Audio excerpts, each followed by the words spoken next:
नमस्कार, आप देख रहे हैं रिलेशन ऑफ इंडिया न्यूज, राष्ट्रीय चिंतन का सजग प्रहरी। आपकी आवाज जो सच दिखाने से कभी पीछे नहीं हटती।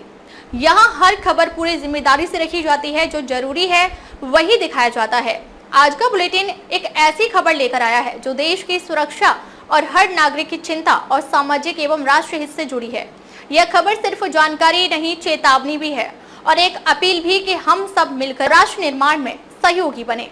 तो चलिए शुरुआत करते हैं आज की सबसे अहम और बड़ी खबर के साथ। जम्मू कश्मीर में बाढ़ का जायजा लेने कश्मीर पहुंचे अमित शाह। प्रशासन और एजेंसियों के समन्वित प्रयास से नुकसान कम, व्यवस्था में सुधार की आवश्यकता। अमित शाह ने कहा। केंद्रीय गृह एवं सहकारिता मंत्री श्री अमित शाह ने आज जम्मू का दौरा कर वर्षा, बाढ़ और भूस्खलन से प्रभावित क्षेत्रों का जायजा लिया।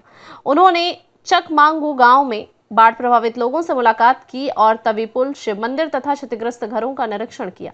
दौरे के बाद श्री शाह की अध्यक्षता में उच्च स्तरीय बैठक में जम्मू कश्मीर के उपराज्यपाल श्री मनोज सिन्हा, मुख्यमंत्री श्री उमर अब्दुल्ला और केंद्र व केंद्र शासित प्रदेश के वरिष्ठ अधिकारियों ने ताजा स्थिति की समीक्षा की।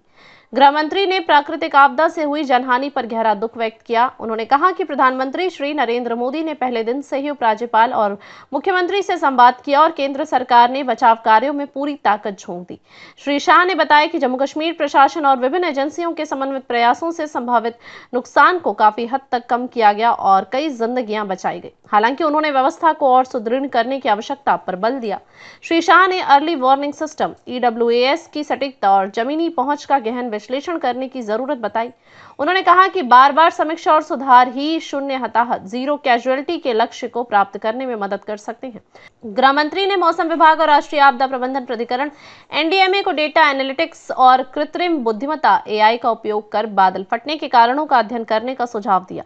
उन्होंने भारतीय खाद्य निगम FCI को पर्याप्त राशन सुनिश्चित करने और 10 दिन बाद कनेक्टिविटी की स्थिति के आधार पर ऑफलाइन राशन वितरण का निर्णय लेने की सलाह दी। श्री शाह ने बताया कि गृह मंत्रालय की सर्वेक्षण टीमें जल्द ही नुकसान का आकलन करने पहुंचेंगी, जिसके बाद सहायता प्रदान की जाएगी। उन्होंने स्वास्थ्य और जल विभाग को जलापूर्ति और स्वास्थ्य सेवाओं पर विशेष ध्यान देने को कहा। सेना, केंद्रीय सशस्त्र पुलिस बल और वायुसेना के मेडिकल दस्तों की सहायता लेने की संभावना पर भी जोर दिया।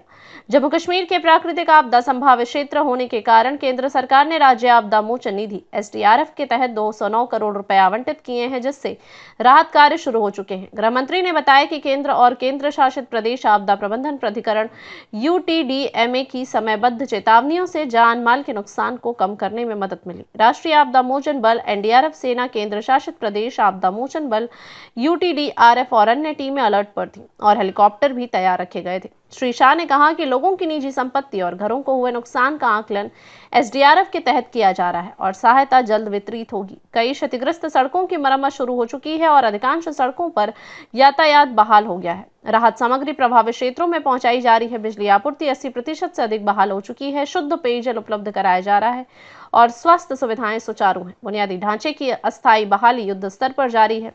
केंद्रीय गृह मंत्री ने सभी एजेंसियों के प्रयासों की सराहना की और बताया कि 5000 से अधिक लोगों को सुरक्षित स्थानों पर पहुंचाया गया है। NDRF की 17 टीमें, सेना की 23 टुकड़ियां, भारतीय वायुसेना के helicopter, UTDRF, Jammu Kashmir police और केंद्रीय सशस्त्र पुलिस बल CAPF के जवान राहत कार्यों में जुटे हैं। राहत शिविरों में भोजन और स्वास्थ्य सुविधाओं की व्यवस्था की गई है। श्री शाह ने जम्मू कश्मीर की जनता को आश्वस्त किया कि प्रधानमंत्री श्री नरेंद्र मोदी के नेतृत्व में केंद्र सरकार उनके साथ खड़ी है। त्वरित राहत, वित्तीय सहायता और तकनीकी सहायता के जरिए लोगों की सुरक्षा और पुनर्वास सुनिश्चित किया जा रहा है। स्थिति जल्द सामान्य होने की उम्मीद है। दिल्ली से रिलेशन ऑफ इंडिया न्यूज के लिए मनोज सलूजा के साथ ब्यूरो रिपोर्ट। आगे भी खबरों का सिलसिला जारी रहेगा। आप देखते रहिए रिलेशन ऑफ इंडिया न्यूज।